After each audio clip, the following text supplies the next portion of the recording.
तो आज आम रज स्पेशल मात्र 25 मिनिट रे पोड़पिठा बनैबा।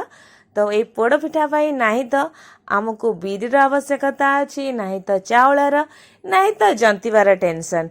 तो चलतु तापाई आमको कौन कौन दरकार देखि नवा।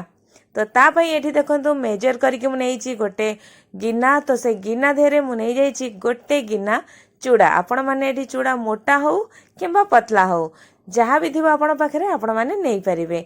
एबे से आवश्यक अनुसार आम पानी देदेबा आकु भल भाव 2 ରୁ 3 थर करके धोईकी नहीं आसवा, जमीती कि ताधे बिल्कुल भी पानी आमर रही। तो ये देखो ये आमर भल भाव धोई होईकी आसी। तो ये जो मेजरिंग माने कप रे नहीं बा गिना रे नहीं से मेजरिंग गिना रे मापिकी मु अध गिना नहीं जाइछि सुजी, ता सहित से गिना रे मापिकी मु नहीं जाइछि गोटे गिना क्षीर। आपण मैंने ये सीझा कि कंचा क्षीर चाहिए भी नहीं पारे। तो एबे आकु भल भाव आम मिक्स करनबा आउ याकु 10 ରୁ 15 मिनिट बतुरिया छाड़ीदबा। तो ये देखंतु 10 मिनिट पर आमर चूड़ा भल भाव बतुरी जाइछि आउ सुजी मध्य भल भाव फुली जाइछि। तो एबे आमे कौन करवा ना जो मेजरिंग बाउल नहीं बा गिना नहीं से गिना रे मापिकी मु एठी गुड़ नहीं जाइछि आउ एठी मु पानी गुड़ नहीं। आपण पाखे जो गुड़ भी थी आपण मैंने नहीं जिवे से गिना रे मापिकी अध गिना मु एठी नहीं जाइछि। तो आपण मैंने एठी गुड़र परिमाण कम बेसी मध्य करि परिबे।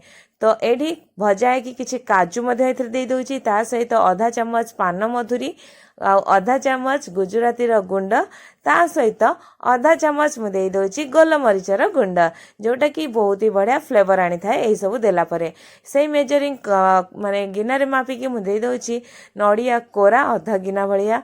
तो आपण माने चाहिले याकु मध्य कम बेसी करि परिबे। ए सब देई सारला परे सेथे मु दे दोछि स्वाद अनुसार लूण।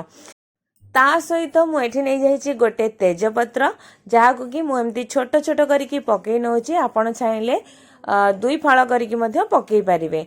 एबे आमे याकु भल भाव कौन करवा ना गोड़े नबा।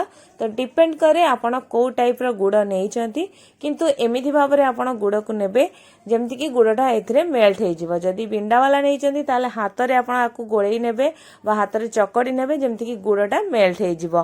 तो एडी देखि पारतुबे मु गुड़ को भल भाव रे एठी मिक्स करि नेइची। हमर गुड़टा एठी बढ़िया भाव रे मिक्स हे गलानी।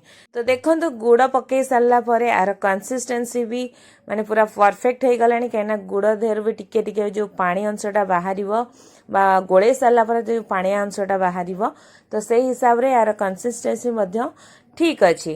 तो एबे एथरे आमे पकई नबा अल्प टिके सोडा बा खाइबा सोडा जोटा आमे कहउचनी बा मीठा सोडा आकु पकई सारला परे फटाफट आमे आकु भल भाव रे गोळे नबा।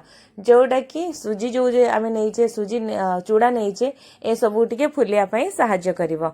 तो बस एबे शेष रे आमे दे दबा कोन ना गोटे चम्मच करके गुआ घी। आपण चाहिले ताकु तरळे की देई परिबे बा सेमिति भी देई परिबे। तो एटा पकेया द्वारा यार फ्लेवरटा वासनाटा बहुत ही बढ़िया भाव रे आसी जिवो। तो एटा पकेई सारला परे मु आकु भल भाव रे आउ थरे मिक्स करि नउची। तो बस एठी हमर ए जो बैटरटा रेडी हे जाइछि पोड़ पिठा बनेया पई। याकु एबे आमे कोन करबा ना पूरा साइड करनबा। तो ये जो पोड़ पिठाड़ा आम आज बनैबा तो प्रेशर कुकर रे बनैबा। तो ये प्रेशर कुकर मु नहीं जाइए, आपण पाखे जमता भी प्रेशर कुकर थाओ तो आपण नहीं जिबे आ सेथरे दे देबे देसी घी अल्प। नहीं सारला परे आपणकर बैटरटा माने घीटा को भल भाव रे टिके लगेई नेबे जेमति कि पिठार हाइट को देखिकी आपण लगेई नेबे।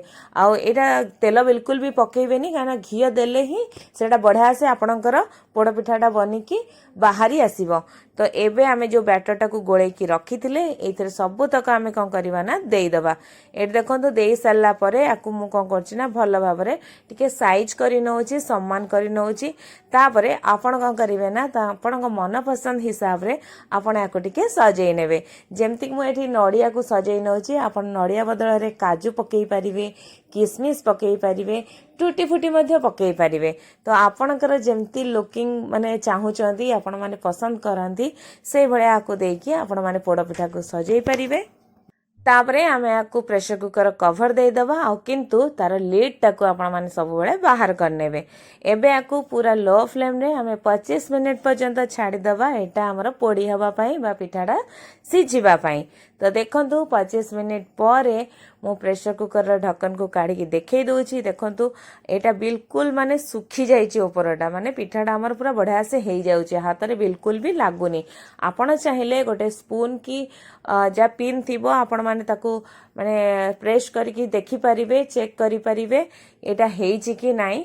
आ एटा पूरा ठंडा हला परे मु आकू बाहर करके दी पीस पीस करके काटी नेछि। तो बस एबे हमर तयारी हेइ जाइछि ए जो चूड़ा सुजी रे तयारी पोड़ पिठा। आपण ए रजरे थरे निश्चय बनांतु, समस्त को खाया दियंतु। आ किपरि लागला आम कमेंट बॉक्स रे कमेंट करी निश्चय जणांतु। धन्यवाद।